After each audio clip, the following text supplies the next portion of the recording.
प्यारे बच्चों, इस चैनल में आपका स्वागत है। मैं SP Mukherjee, lecturer Gandhi memorial inter college Bahadurganj Ghazipur. बच्चों, जैसा कि हमने देखा है 9, 10, 11 और 12 के छात्र भी हिंदी शब्दों को सही नहीं लिख पाते हैं।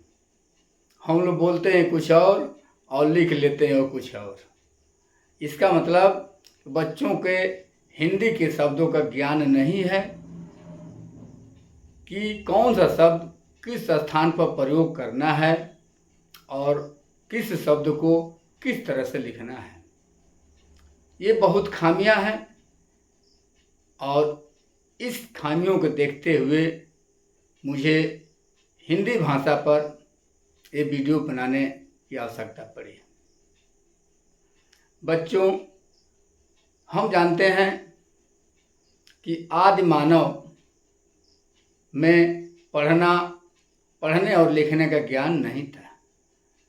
वो अपने भावों को चित्रों और संकेतों के माध्यम से एक दूसरे को व्यक्त करते थे।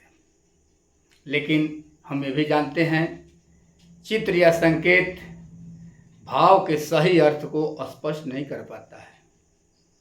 इसलिए आदि मानव ने हजारों लाखों वर्ष बाद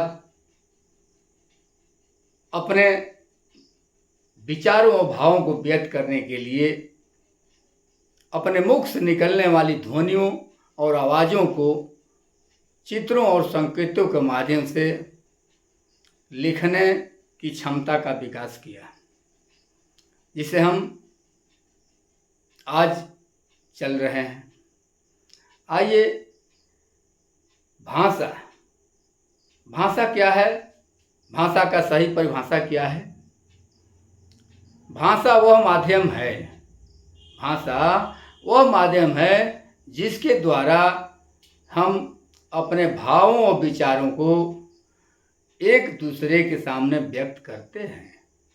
एक बार और, भाषा वह माध्यम है जिसके द्वारा अपने भावों व विचारों को एक दूसरे से हम व्यक्त करते हैं, तो इसे हम भाषा कहते हैं। आइए, भाषा के दो रूप होते हैं, पहला मौखिक भाषा और दूसरा लिखित भाषा। मौखिक भाषा और दूसरा लिखित भाषा। मौखिक भाषा क्या है? जब हम अपने भावों विचारों को बोलकर एक दूसरे से परिचित होते हैं या परिचित कराते हैं, उसे हम मौखिक भाषा कहते हैं। जब अपने भाव और विचारों को बोल करके हम एक दूसरे से को परिचित कराते हैं, तो इसे हम मौखिक भाषा कहते हैं। दूसरा है ये लिखित भाषा। लिखित भाषा क्या है? जब हम अपने भाव व विचारों को लिख करके एक दूसरे को परिचित कराते हैं, उसे हम लिखित भाषा कहते हैं। जब हम अपने भाव व विचारों को लिख करके एक दूसरे के सामने हम व्यक्त करते हैं या एक दूसरे से आदान प्रदान करते हैं, उसे हम लिखित भाषा कहते हैं। तो मेरे प्यारे बच्चों, भाषा के कुछ कौशल होते हैं जिसे जानना बहुत ज़रूरी है। आइए हम देखते हैं। भाषा के 4 कौशल होते हैं। पहला कौशल सुनना या श्रवण कौशल। सुनना या श्रवण कौशल। दूसरा है बोलना या कथन कौशल। तीसरा है पढ़ना या वाचन कौशल। और चौथा है लिखना या लेखन कौशल। तो आइए सबसे पहले हम देखते हैं सुनना या श्रवण कौशल। सुनना या श्रवण कौशल क्या है? श्रवण कौशल का अर्थ है बालकों में ऐसी क्षमता का विकास करने से है कि बालक किसी कथन को ध्यान से सुन सके। यानी सुनना या श्रवण कौशल वह कौशल है जिसके द्वारा बालकों में इस क्षमता का विकास होता है कि वह किसी कथन को ध्यान से सुन सके और उसका सही अर्थ समझ सके। सुनी हुई बात का चिंतन और मनन करके, सुनी हुई बात का चिंतन और मनन करके सही निर्णय ले सके। ये है सुनना या श्रवण कौशल। दूसरा है बोलना या कथन कौशल। जब हम कहते हैं कि कोई व्यक्ति धारा प्रवाह भाषा बोल रहा है, जब हम कहते हैं कि कोई व्यक्ति धारा प्रवाह भाषा बोल रहा है, इसका मतलब क्या?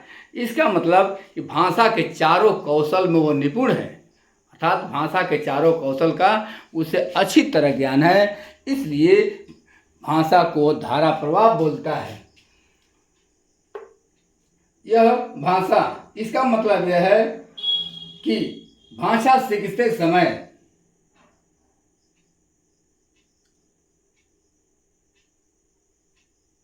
वो बोलना सबसे महत्वपूर्ण कौशल है। इससे ज्ञान हो जाता है कि किस शब्द का प्रयोग हम कहाँ करें, ताकि उसका वास्तविक आशय समझ में आ सके। ये है हमारा बोलना या कथन कौशल। अब तीसरा है पढ़ना या वाचन कौशल। पढ़ना या वाचन कौशल यानी बच्चों में धारा प्रवाह पढ़ने की क्षमता को पढ़ना या वाचन कौशल कहते हैं। इस कौशल में से बच्चों में शब्दों के शुद्ध शुद्ध उच्चारण का ज्ञान हो जाता है। ये पढ़ना या वाचन कौशल मुख्य रूप से दो प्रकार का होता है। पहला है सस्वर वाचन और दूसरा है मौन वाचन।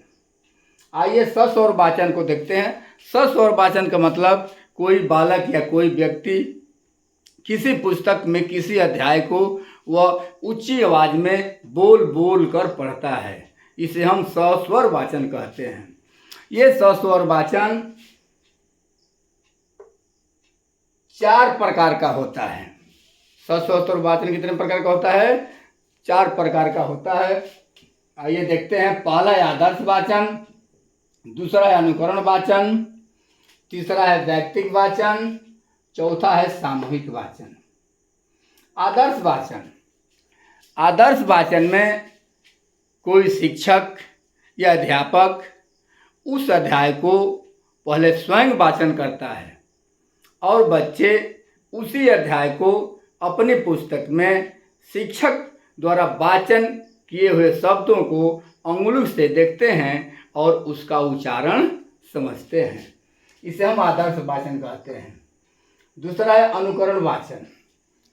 शिक्षक द्वारा किए हुए आदर्श वाचन के बाद सभी छात्र अपने पुस्तक में उसी अध्याय को खोलते हैं और स्वयं पढ़ते हैं जैसे शिक्षक महोदय ने पढ़ा है। जिस शब्दों का जैसे उच्चारण उन्होंने किया है उसी उच्चारण में बच्चे स्वयं पढ़ते हैं। इसे हम अनुकरण वाचन कहते हैं। तीसरा है वैयक्तिक वाचन। किसी पुस्तक के किसी भी अध्याय का एक व्यक्ति स्वयं वाचन करता है, उसे हम वैयक्तिक वाचन कहते हैं। एक व्यक्ति स्वयं अध्ययन करता है, स्वयं वाचन करता है, उसे हम वैयक्तिक वाचन कहते हैं। चौथा है सामूहिक वाचन। किसी भी अध्याय को कक्षा के सभी बच्चे यानी 2 से अधिक बच्चे एक साथ बोल बोल कर पढ़ते हैं, उसे हम सामूहिक वाचन कहते हैं। आइए बच्चों, अब पढ़ना या वाचन कौशल का दूसरा रूप है मौन वाचन। मौन वाचन क्या है? किसी भी अध्याय को बच्चे मन ही मन पढ़ते हैं, यानी बिना आवाज़ किए बिना ध्वनि किए ही मन पढ़ते हैं, उसे हम मौन वाचन कहते हैं। मौन वाचन भी 2 प्रकार का होता है, गहन वाचन और द्रुत वाचन। गहन वाचन और द्रुत वाचन। गहन वाचन में छात्रों में विशिष्टता और उद्देश्यों और कार्यों के साथ विस्तार से पढ़ना शामिल होता है।